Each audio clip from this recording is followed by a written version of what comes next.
Oh, hey there. Welcome to the Nerdy About Nature Podchat series, where I sit down with folks from different backgrounds and experiences to chat all about things pertaining to nature. My name is Ross, and this podcast is an extension of a passion project I started called Nerdy About Nature, which also includes tons of fun educational videos all over Instagram, TikTok, YouTube, and basically everywhere else on the internet. Now, all that I create here serves as a means to inspire, educate, and engage folks with the outdoor world so that we can all become better stewards of it, have a little bit more fun when we're out enjoying it, and work to create a more inclusive, diverse, equitable, and just future for each and every one of us in this world that we all share. Because nature, it sure is pretty neat, and I think we should keep it that way. So come on, let's go get nerdy.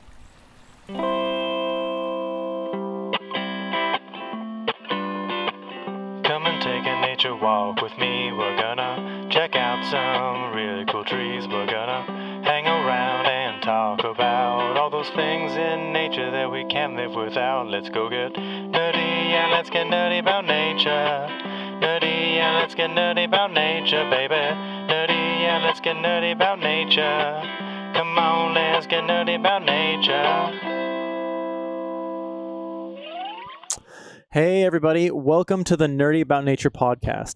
Today we're talking about a very relevant issue in today's society, that of reconciliation with Indigenous peoples who have lived on and stewarded the lands on which we all live since time immemorial, a topic that is at the forefront of nearly every level of discussion of policy in Canada, as the country has committed to meeting all the stipulations of UNDRIP, or the United Nations Declaration of Rights of Indigenous Peoples, something that has been very, very, very long overdue.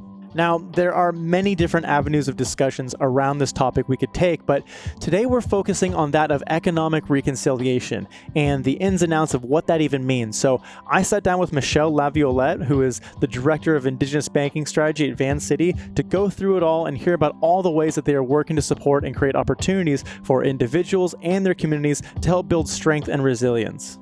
Today's episode is presented by Vancity, a community credit union based in the Greater Vancouver region that operates on a local scale to support and build up the communities in which it operates in, investing in building a clean and fair world for us all.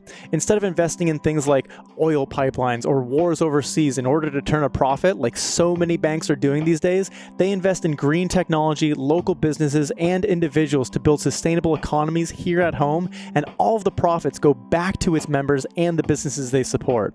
As a member, you get to vote on the things that they invest your money into, so you have a say on how it's used to shape the world that we all live in. It truly is a great model that I wholeheartedly believe in and support, and I think that banking at a local level with folks who support your community, the one that you live in, is one of the most influential things we can do with our money today. It just makes sense. You know, why would you put your money into institutions that do terrible things in the world when you can invest in doing good instead? You can learn more about Vancity and become a member by checking out vancity.com. In addition to all the good that they do, Vancity has also been leading the charge in helping to support Indigenous nations to provide banking and investment opportunities, to provide home loans and retrofittings for climate sustainability, to open up branches in remote communities to help support them, as well as tons of other incredible initiatives, which we'll get into over the next hour or so. So get ready to be inspired. Now let's get into it with Michelle Laviolette.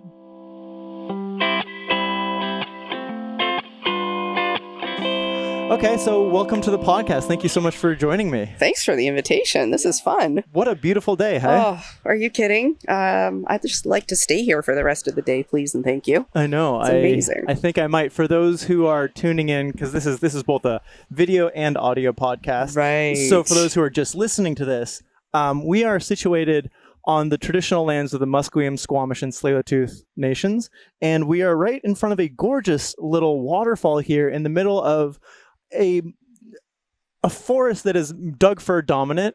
It's definitely been logged in previous times. Not fully logged, but enough where there's characteristics of old, like early 19th century logging. But some beautiful big old Douglas fir trees around here, and it is just a bright sunny day, mid-April. It's gorgeous. It is beautiful. All right, so would you like to start off by telling us a little bit about yourself, who you are and what you do? Sure. My name is Michelle Laviolette. My role is the Director of Indigenous Banking Strategy at Vancity. I have been at Vancity Credit Union for over 20 years. That's code for probably a lot over 20 years. Yeah.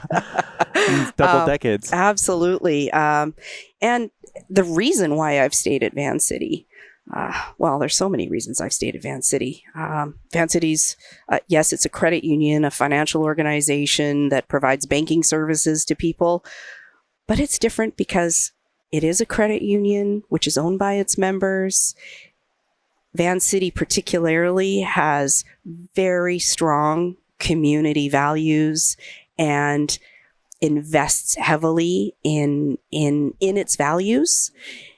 And what we've done over the years is gathered like-minded individuals to come work for us. So we've got a whole group of people who've got values, who care about our communities, our climate, making sure that people are resilient and there's inclusion, and anti-racism is a core value of ours, as well as reconciliation. Right. And you do a lot of work in climate stuff as well as part of all that. We do. It really, I mean, I've been a Vancity member for 7 years now. Maybe longer. Yeah, about 7 years. And it's amazing. I have no regrets. Yay. I love the fact that it really brings community together.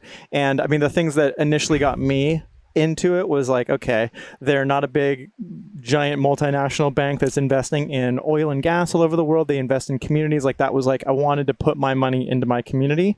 And that has been amazing, obviously. But then learning about this Indigenous banking aspect was a really cool thing that I'm really interested in learning more about. So that's kind of what we're talking about today, the importance of supporting Indigenous economy. And I think for you, like, what does the term economic reconciliation mean to you? Well, first I'm going to start with reconciliation. Sure. Please. In general, because reconciliation is such a big topic. And like anything else that people are passionate about that is in the limelight, it becomes, people have different opinions on what it means, or different perceptions about reconciliation. And there almost is an industry around reconciliation as well, if you think about it, because a lot of organizations spring up to support reconciliation. A lot of companies have reconciliation initiatives. And so it's grown, it should grow into something that is very visible in BC and in Canada. But at the heart of it, reconciliation to me is about reconciling my understanding as an individual and my life and my perspectives with our situation in Canada, with our Indigenous First Peoples, with the history, with the residential schools, and with the legacy of the reserves and the residential schools and what's happened.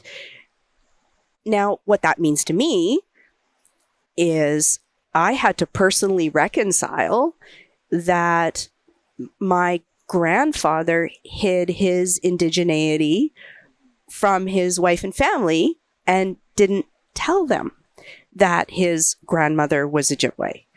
And he moved away from family and moved west in the early 1900s, so he could have a career. And he posed as a swarthy French Canadian, and with no reference to his background. Now, when my dad found out quite by accident, he was very proud of that we had a little smidge of Indigenous roots, and I was brought up to know that. To not know much about it, but to be proud of it. And so for me, it starts with reconciling, okay, my dad was proud of it. My grandfather hid it. Why?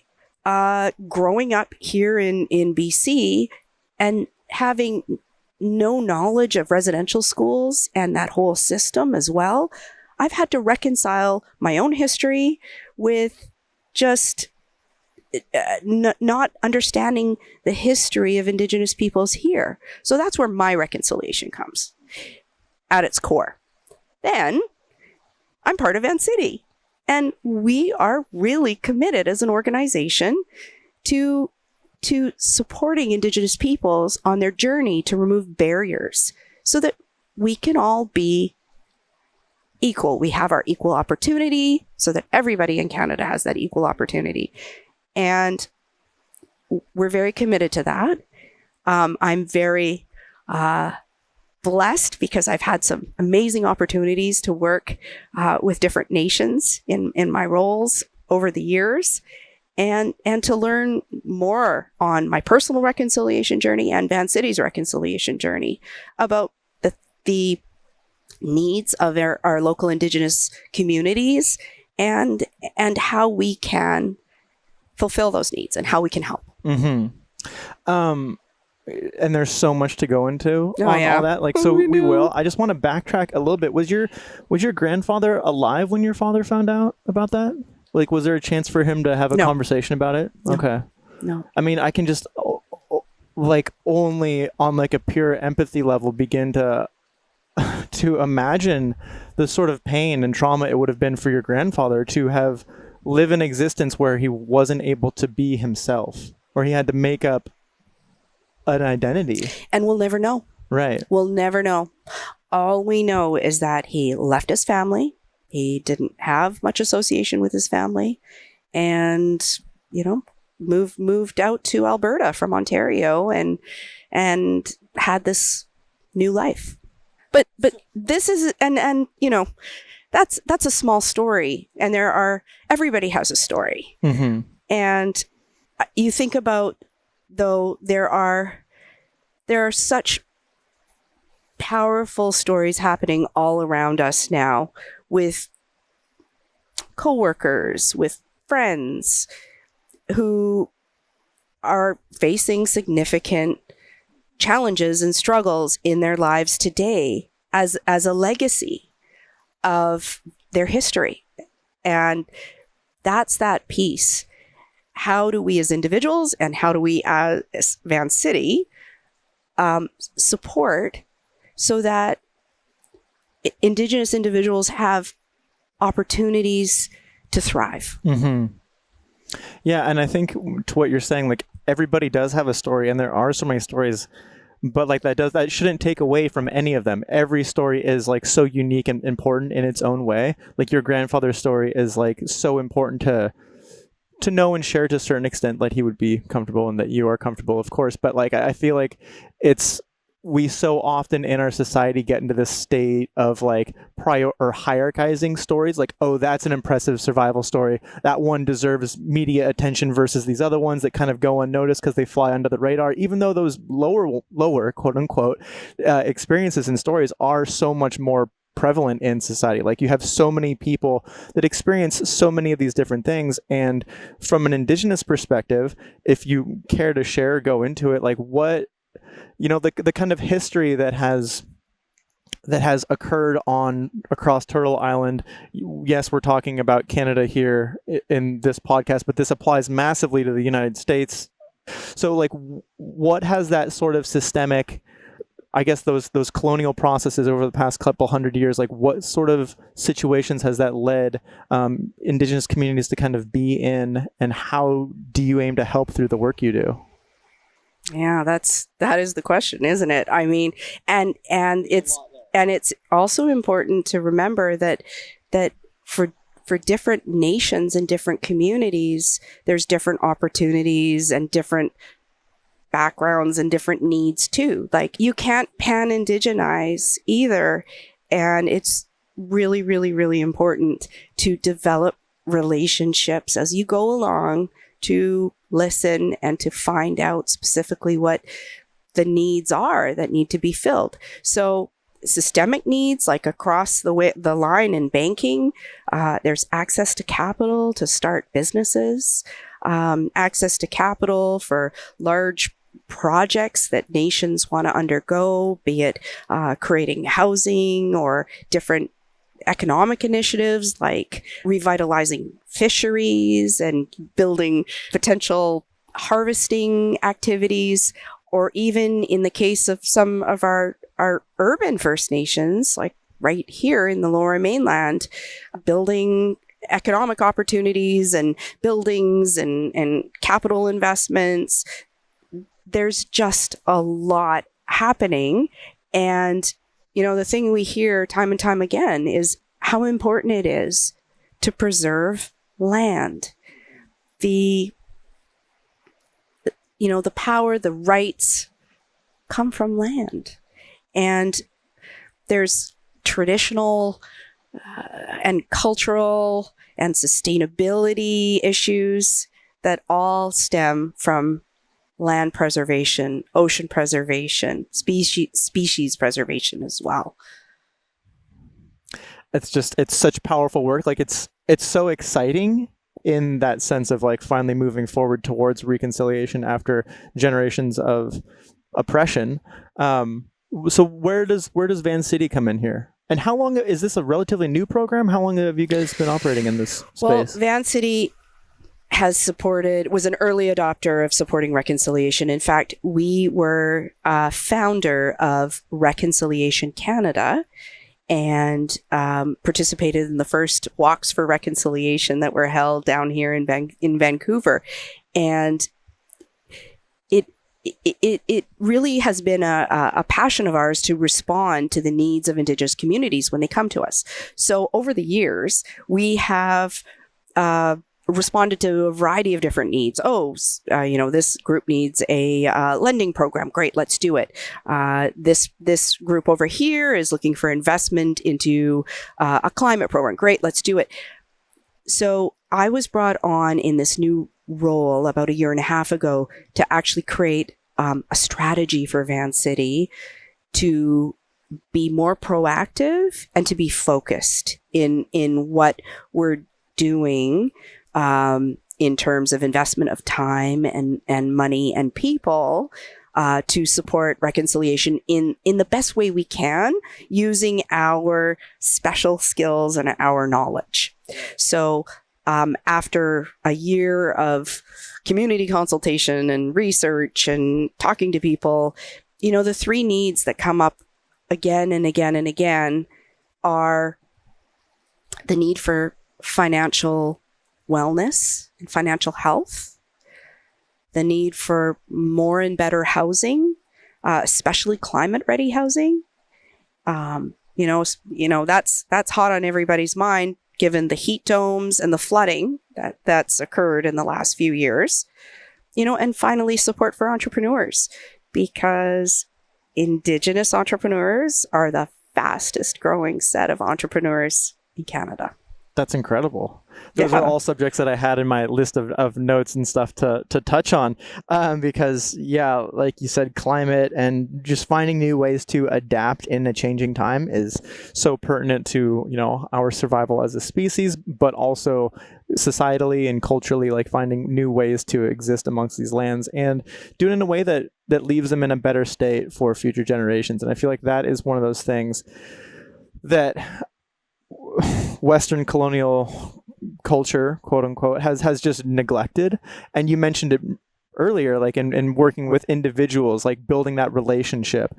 How does that relationship building kind of like structurally, foundationally change the way in which we interact with these quote unquote resources and lands and everything? Oh, yeah. Well, relationship building definitely is the key for Vancity and essentially anybody who's looking to connect on their own journey of reconciliation.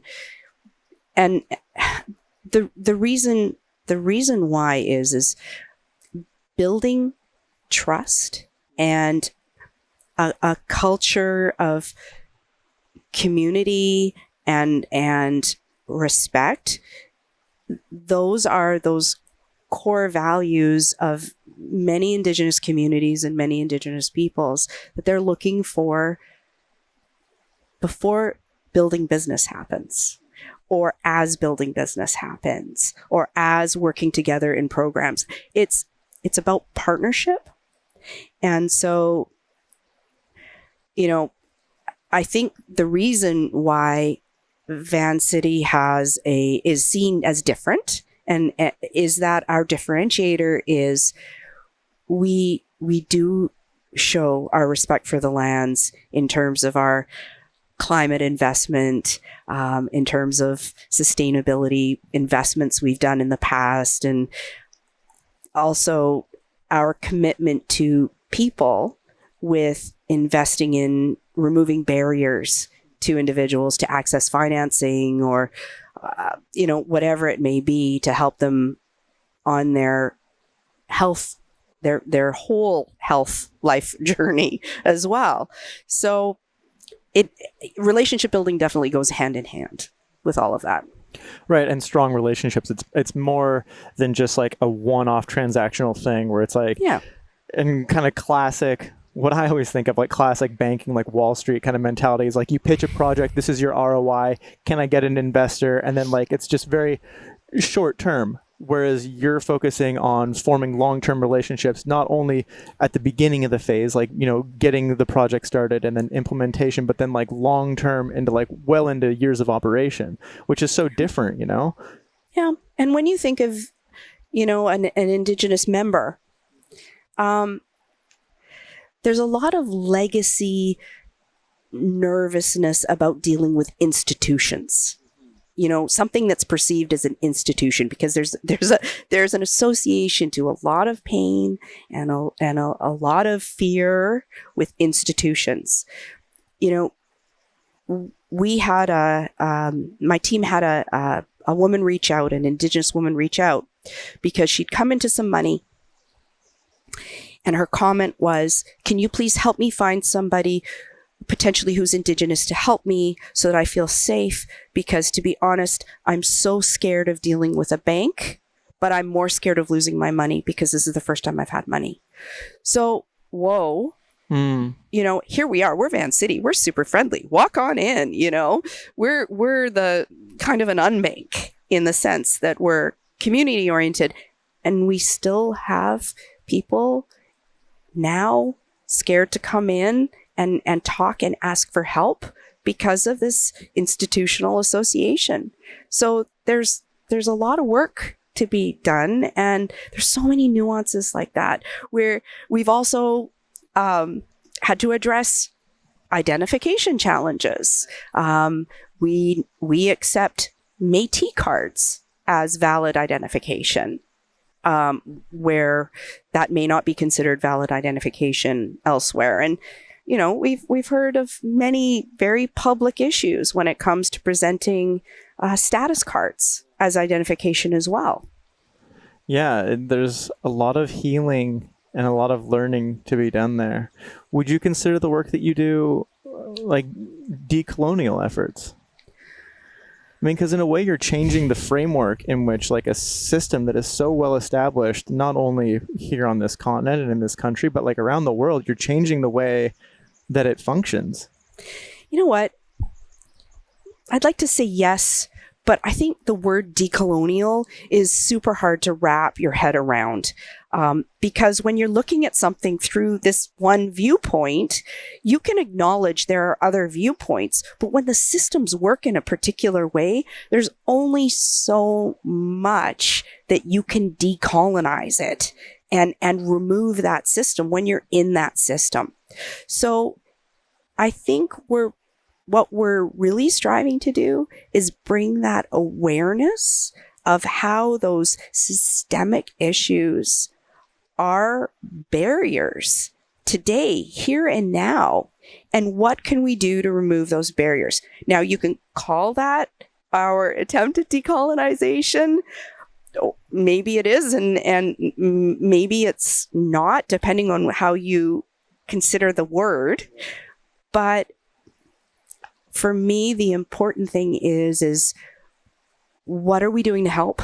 At the very basic level, what are we doing to help? What can we do to help? How are we trying to embed Indigenous viewpoints and support Indigenous economy throughout all of our work? And, how do we use our expertise to move forward with these ideas of reconciliation? And how do we train our staff? A lot of our staff are immigrants. They don't know about reconciliation and the history of Indigenous peoples in Canada. So we're bringing them on our journey as well so that they can understand why we're doing the things that we're doing. in this space. Could you share more about that? Like, what have you learned in these relationship building processes, like that you as an organization have kind of taken on? Like, what are you learning, and how is that shaping the organization? Well, I think the organization is so Vancity's committed to doing everything we can in a common sense, realistic way to address reconciliation efforts. So across the organization, we have we're enrolled in a program called the Progressive Aboriginal Relations Program, which is a certification program through the Canadian Council of Aboriginal Business. And what the program is, it provides 3 phases that Vancity and other companies who enroll in this program look at our full business operations, from commitment to leadership, communication, education of staff, how we connect with community. Do we get community feedback and engagement? What are we doing to hire Indigenous people and retain them and give them opportunities? How are we looking at ensuring that there are opportunities for Indigenous professionals throughout every level and every role of the organization as well? So that's a step that we've taken, and just like any program, you get out what you put into it. So this isn't just Michelle and her team, checking boxes. This is all the departments involved going through processes and creating strategies and training and implementing the training. And we're in a phase right now where we're looking at procurement. So our procurement department is developing strategies on how we can, utilize Indigenous suppliers for things that we may need.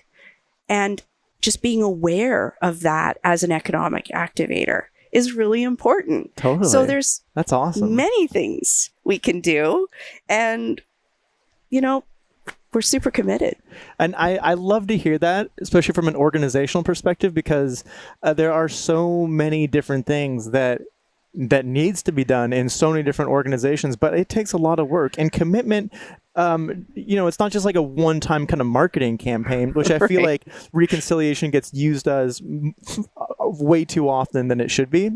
You're actually having to integrate these processes within a larger kind of corporate structure. And it's awesome to see people making those steps. Well, thank you. We're excited about it. And it takes a lot of work because, we're very busy in our business itself as well. But this is a layer that's important. And why is it important? It's our values. It's our direction from our board. Our board is directed by our membership. It's a democratically elected board who, is really passing on those values of our membership and telling the organization what it wants. Yeah. So tell me a little bit about some of the initiatives that you guys have created. You offer all sorts of different workshops and things for individuals. Oh, I think one of my favorites is we took a generic financial literacy program and indigenized it with the help of some Indigenous elders. We call it the Wealth Mindset Program. And this is a program that is taught by Indigenous to Indigenous, with an Indigenous elder present for safety and for comfort. And why is it different than just, everybody has financial literacy workshops, how to make a budget, how to, what does the credit bureau do? How do you manage your credit cards? But this workshop starts with a circle module, which it goes around and asks everybody to identify what wealth means to them. and their earliest memories of money. And has money been a source of evil in their lives, or do they have any opinion on it, or is it something positive? And how that connects to history as well.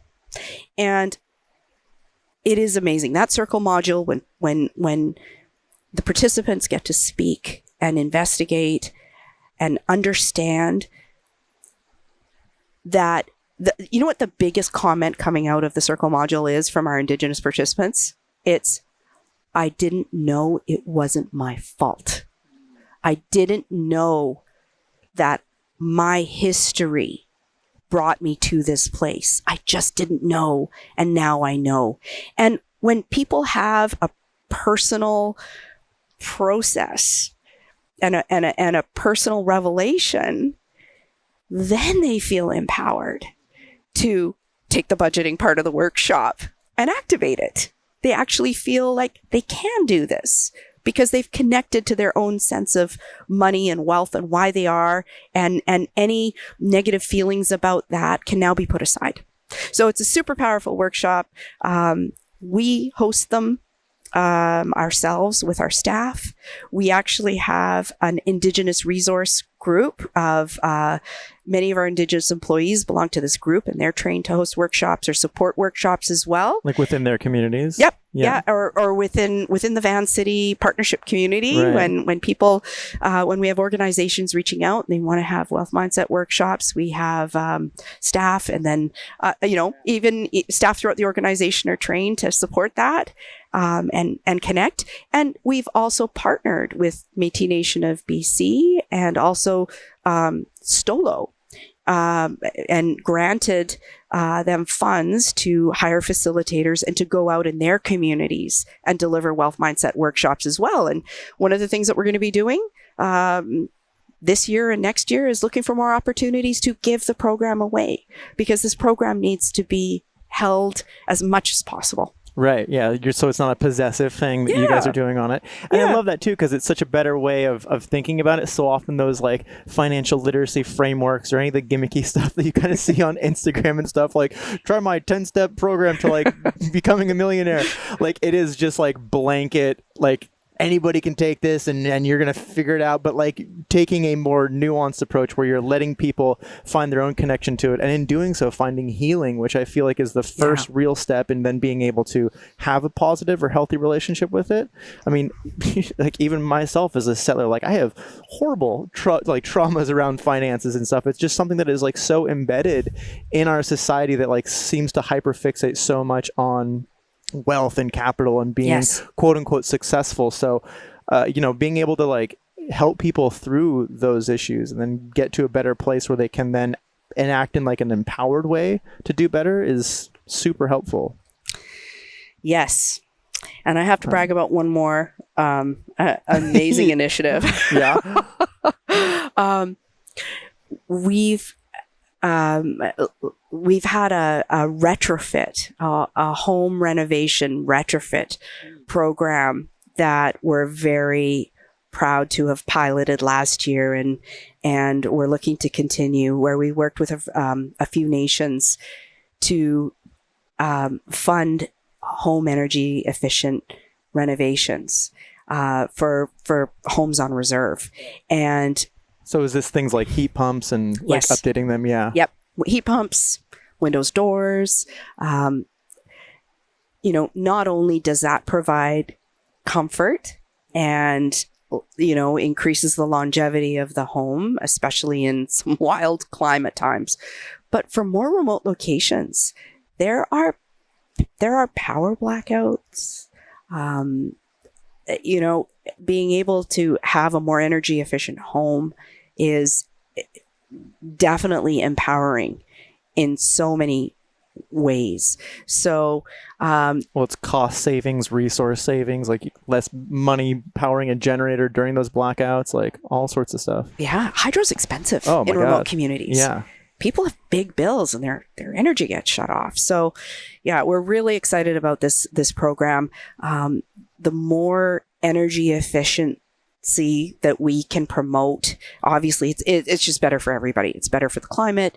It's better for people's financial and well-being and their own health. So that is definitely something that we're investing in and looking to promote and partnering with other organizations. Right. And that as part of your kind of broader climate kind of justice umbrella as well, right? Yes. I mean, like, because people are living in safer houses, they're using less resources, they're more comfortable in a changing climate. It just like helps mitigate those impacts. Regarding climate stuff, what sort of investments are you doing from like an entrepreneur level with these Indigenous communities when it comes to like resource management and things like that? Like, investments are becoming such a hot topic. You know, how do Indigenous people invest in investments that are pro-climate, that are pro-Indigenous, that are pro their community, pro their own community, right? So we do have partnerships with organizations that we've invested into funds that focus on programs that are climate and entrepreneur forward and looking for sustainability and for economic growth of Indigenous peoples. Mm-hmm. Tell me a little bit about the Alert Bay community, because that's a great example of you guys actually going in and creating community banking opportunities, like physically. And you were behind that, or you were. I was a part of it. Yeah, I was certainly a part of it. Alert Bay is a small island off of the eastern and northern Vancouver Island coast. You take a ferry from Port McNeill, 45-minute ferry over to Alert Bay, where the Numgis First Nation is situated, and also the village of Alert Bay. And their credit union packed up and left unexpectedly. And that created a financial hardship, because what was happening, there were at the time 65 businesses on the island. And this is 9 years ago, 10 years ago. And so people were taking their paychecks on the ferry to Port McNeill, to the financial institution, to cash them. And while they were waiting for the ferry to come back, they were shopping in Port McNeill and not necessarily shopping at the businesses in Alert Bay. Or people in Alert Bay were having to cash their checks, in local businesses, and which came with, expenditures that they needed to, a percentage had to be spent in that local business. And it got complicated, and like cash was leaving the island. So the village of Alert Bay and the Numgis First Nation had an economic development initiative, and they came to Vancity and said, help, please help. We know you're supporting reconciliation and we need some help. So Vancity decided, great, let's open a branch, do it under a 3-year trial period and see if we can support the community. And we did. So I was the first branch manager of that branch. I helped open the branch and set it up. We used we developed our own systems to make it work, put it that way. And as you do. And do you know what? We went into, we used video conferencing and remote management as our strategy to keep the branch sustainable. And we were able to make the branch sustainable as a result. So, before COVID, right, all before those times of moving into video conferencing, we were using that, and we hired local people to be tellers, and we had a senior teller and tellers there. But all of the advice pieces, speaking to a lender and management, were done remotely through video conferencing, and it worked. The models worked, and so the branch is sustainable, and it's been there now for about 9 years. And how many people does that serve? How many people are in Alert Bay? I'm not familiar with the population. 1,000, give or take. So like not a huge population. Not a huge population, but still a worthy one. I mean, every population is worthy. Yeah, absolutely. And that's cool. Like you're providing jobs for the community. Well-paying jobs, benefits, and service and advice, and having a financial institution. Now, And keeping money in that community too is a huge part of it, like supporting those local businesses that rely on that money staying there in order to continue existing. But we couldn't have done it without the partnership with the Numgees First Nation and the Village of Alert Bay, because they created trust by signaling to the community that they were transferring all of their business to the branch to support, and they were encouraging everybody else in the community to do the same, because there was a lot of skepticism. Oh, the other ones left. What's going to stop you from leaving? Yeah. So we had to build relationships and start from the beginning there. Now, is this a model that could work in other remote communities? Potentially. That isn't the direction we're going in right now, but we certainly have learned a lot. What is it about the structure of Vancity that makes it so, like, I was going to say loose, but nimble, you know, how can you make decisions like this and operate on such a, like with such a vigor on such a small scale versus some of the bigger banks? Well, we are small and we're local. I mean, we are technically people call us the largest credit union in Canada just by funds under administration. But, we have just over 50 branches. We are locally based. Our head office is right beside Science World in Vancouver. And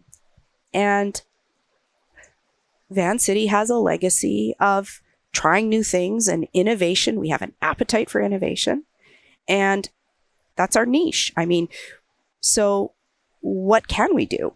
We can be quick, we can be nimble, we can try new things, we can innovate, and we can leverage our expertise that we've built over the years for climate programs, for, we have net zero targets by 2040.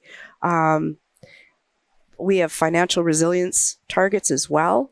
And, we're looking to push the dial on reconciliation as well. So people generally know that Vancity does good stuff, right? Maybe they don't know the full details of everything that we're doing to support community and to support our environment. But that definitely is our differentiator. And I think with Indigenous communities, we are seen as different from the banks, because we do have those values, and those values are very compatible with traditional Indigenous values. Because it's a community thing.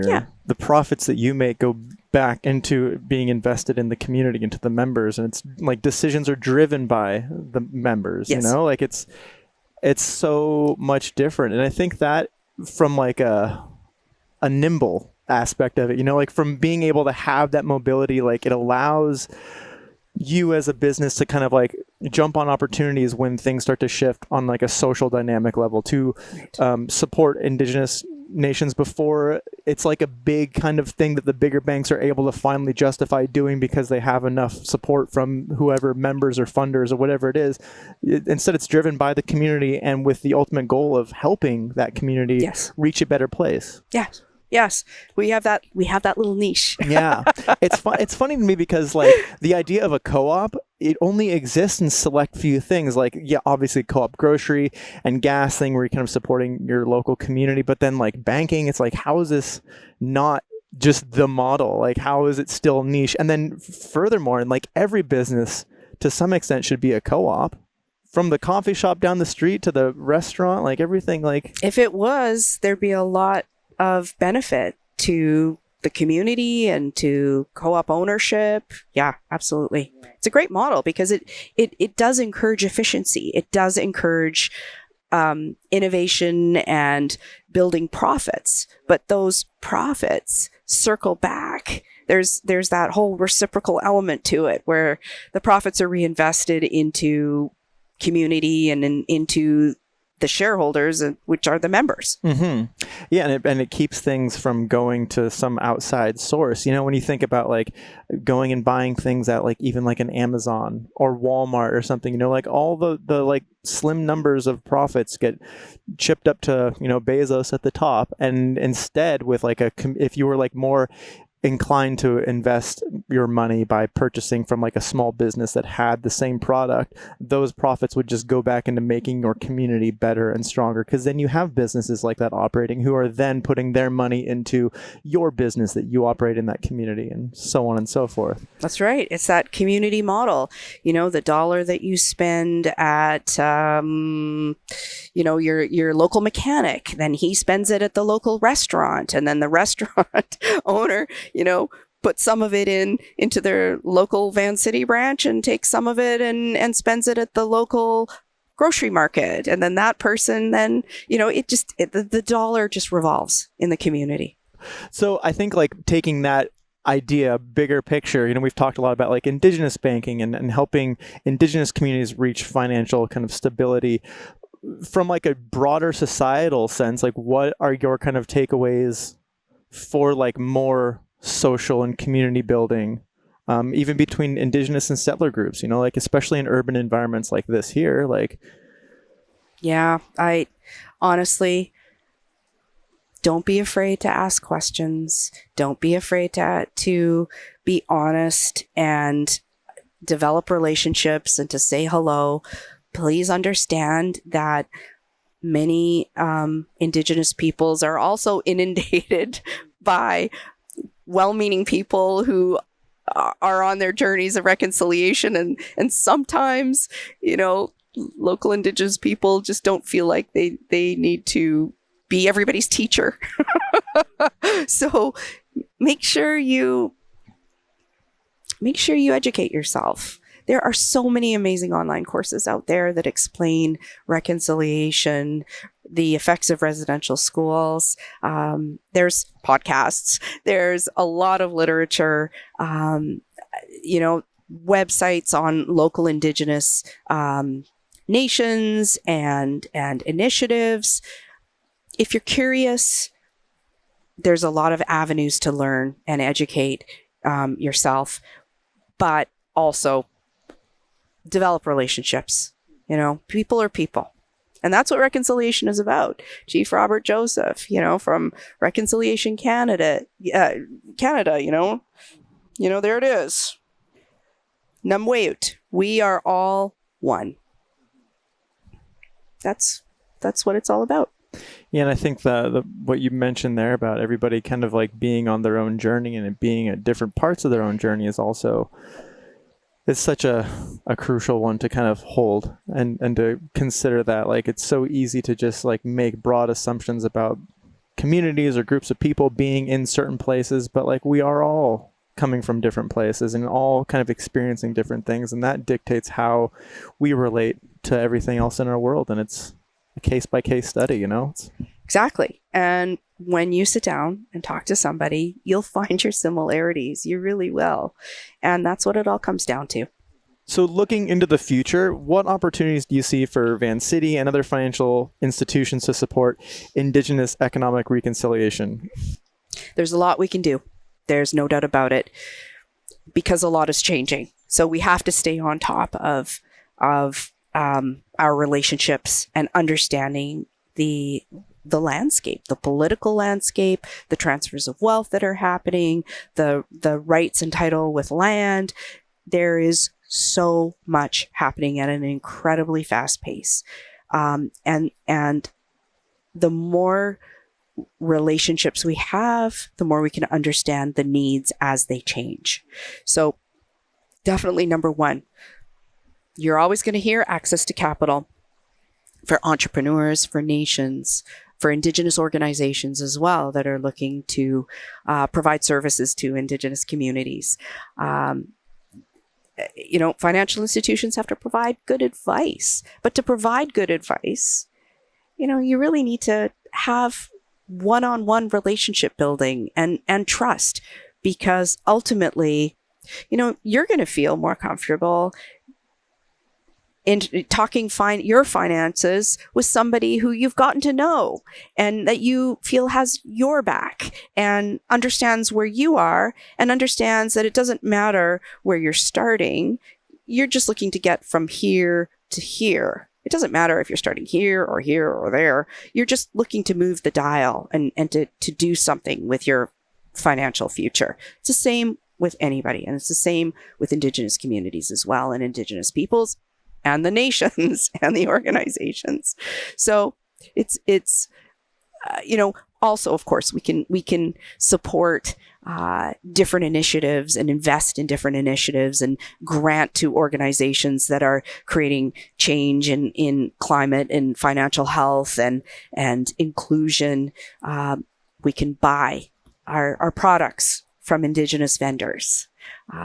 We can educate our staff and our members. We can participate in events. We can, bring our membership along and give them some educational tools to understand why Vancity is focusing on reconciliation the way that we are. There's a lot we can do as a financial organization to make things better for the future. Yeah, I love that. Yeah.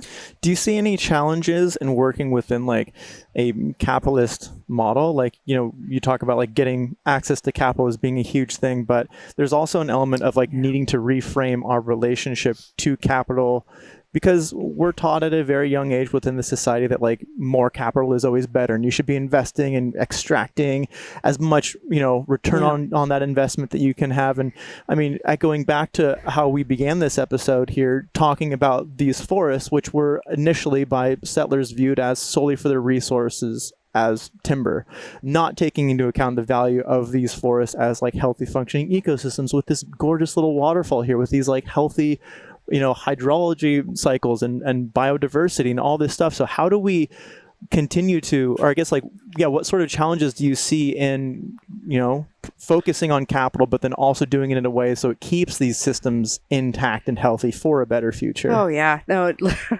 it all comes down to what is the definition of wealth, right? And understanding when we're dealing with different communities that their definition of wealth may be different, and they may be satisfied with a different outcome than is the traditional capitalist model. And we have to be respectful of that and try to leave our biases at the door and acknowledge that we have biases and acknowledge that sometimes we don't even know that we're acting on those biases as well. So it is tough. We like we've talked about, we are in this very rigid system. Banking in Canada is regulated, and the strength of the rules and the regulations is what has kept us very secure in Canada with our financial system. But those rules and regulations sometimes can butt up against problems, issues, programs that are challenges for Indigenous peoples and Indigenous communities. It can be from identification, people who've used cash and don't have a credit history, yet lending depends on a credit history. Well, what can we do differently? Can we look at something non-traditional like character attestations? Like what can we pilot? What can we try that's different, that falls outside, but yet mitigates the risk? And I'm not talking about just risk to Vancity, about losing money in case we lend money to somebody, but you never want to put somebody in a position that they could be in financial hardship because they're not ready to take on and serve that loan. It's just as much about us mitigating the risk to them so that they're in a great financial position that any lending we do helps them instead of hinders them and creates a problem for them that they can't pay back, and then they have all of the issues associated with that as well. It's meeting them in their place on their journey and helping them get through. Yeah. Because I feel like there is so much of that, even if you go to like any kind of bigger bank or any bank, I mean, even Vancity, about like trying to start a small business, like there's like, they want to be able to see that like it has potential to be profitable, and it's not just like some like sporadic thing that you're doing. Right. And I guess like trying to expand the value set so that you can see like, okay, we might not be getting as much return in like a monetary form on investing in something like this, but in investing in this business, maybe it's going to create more jobs in the community and provide more stability for more people, which is going to ultimately help the community. Like,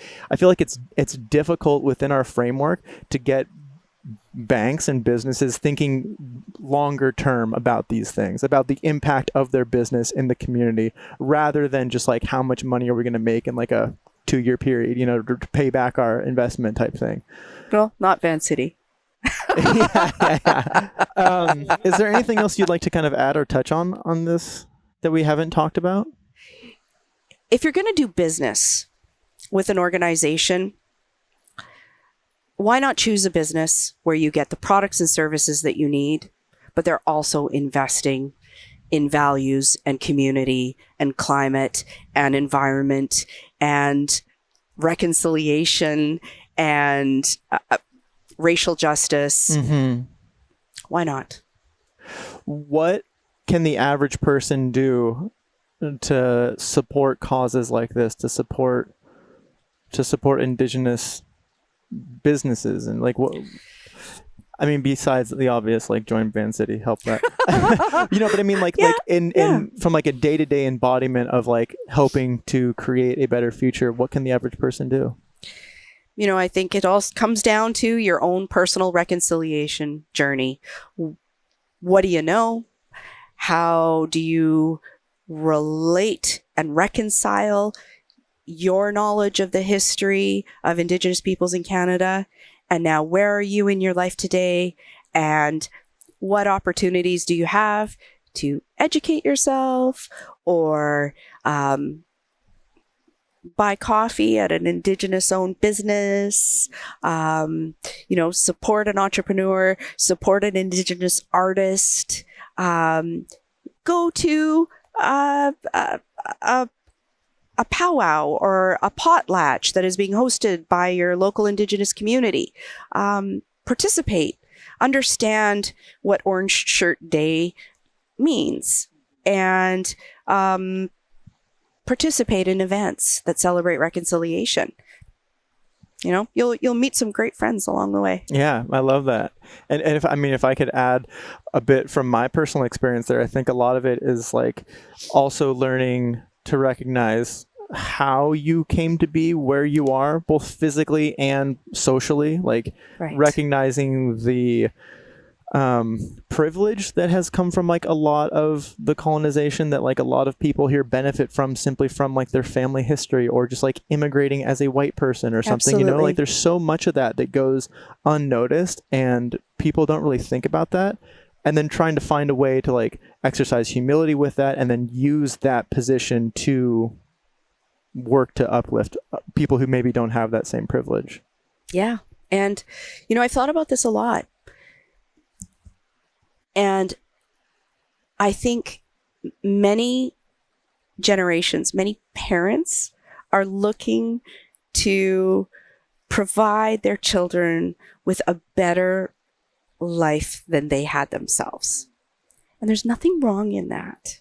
There's nothing wrong with my very poor Ukrainian mother who was on the prairies, who grew up sleeping on a floor Such in a the Ukrainian prairies. thing in the prairies. I know. To wanting to better herself and then provide her daughter, me, a better life and all the privilege that came with the education she gave me and the life experiences she gave me. But it's important to recognize where it came from, the cost of that, and the fact that not everybody has had those same opportunities that my mother was able to bring through to me, and they're on different stages of their journeys, and therefore their opportunities and their privileges are not what I have had. Yeah, I mean, and then ethically too, there's like this element of like once you're aware of what provides you the ability to be in the place wherever you are on that journey, you have to recognize that you can no longer, that we, society, can no longer continue to do that, continue to create a better life for your children at the expense of somebody else's.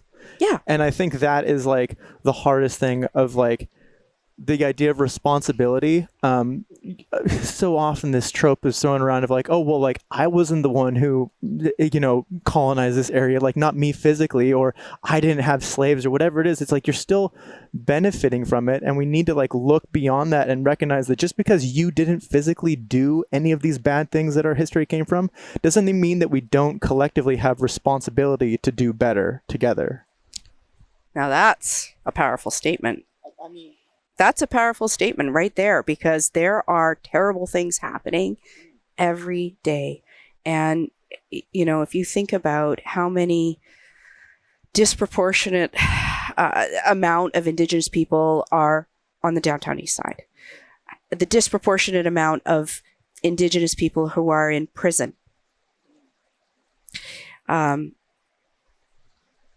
there are stories that got those people there, and they're somebody's children, right?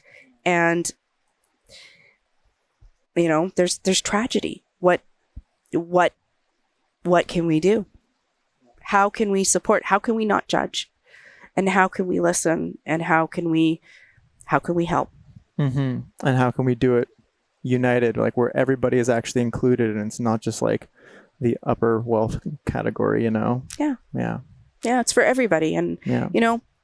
Canada's a diverse place, but it's so important that everybody who lives here or comes to Canada understands that this is a journey that we have to take together, and we have to know how we can support our Indigenous communities to remove those barriers, to give them the same opportunities. People, you hear stories, immigrants, what they go through, refugees, what they go through to get to Canada, right? And yet there's this legacy that we have with our own Indigenous peoples that we have to overcome as well. And we need everybody to understand that and to be able to move forward so that we can all just have an amazing time in this incredible place together, right? We need all those stories. Yeah. Yeah. Yeah. This has been truly incredible sitting down and chatting with you. I've loved every moment of this. There's one more thing that I didn't tell you before you came on this. Surprises, I realized, love them. Well, so this project, Nerdy About Nature, is supported by folks on Patreon. Are you familiar with Patreon? Yes. So everybody who supports on Patreon provides, funding on a monthly basis to help make this all happen. And as part of that, for every guest that comes on my episodes, on my podcast episodes, I make a donation to a nonprofit of their choice. Oh. So is there anybody that comes to mind who you would like to support, and maybe tell us a little bit about them and why? My choice would be the Aboriginal Mother Centre Society.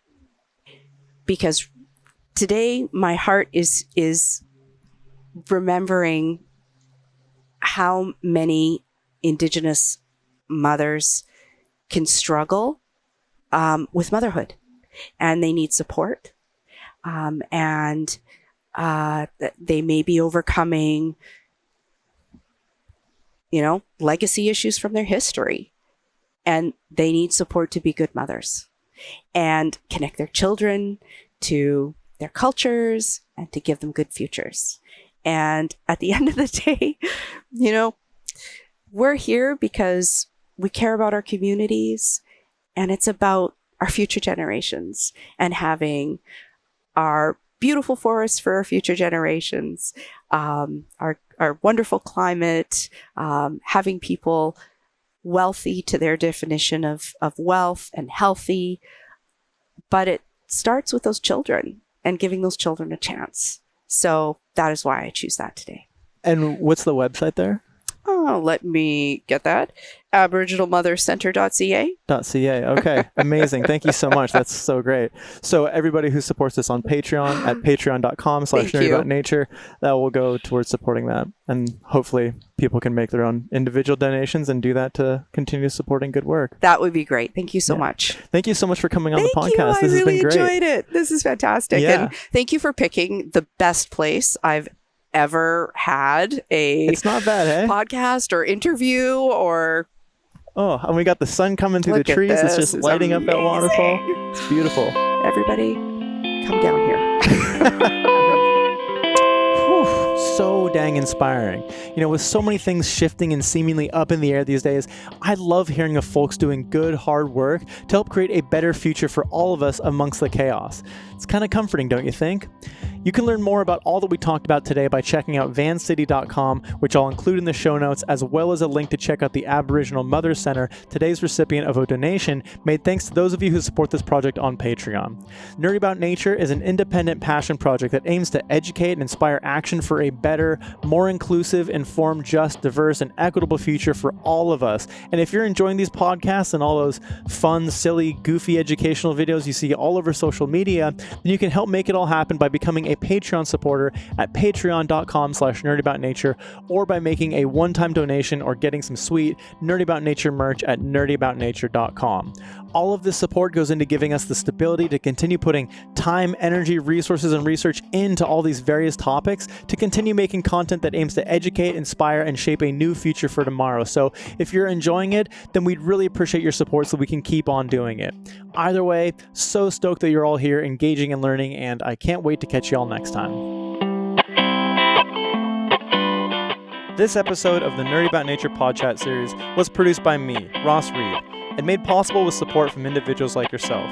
For ways to support this project and to learn more, check out nerdyaboutnature.com or at nerdyaboutnature on your favorite social platform.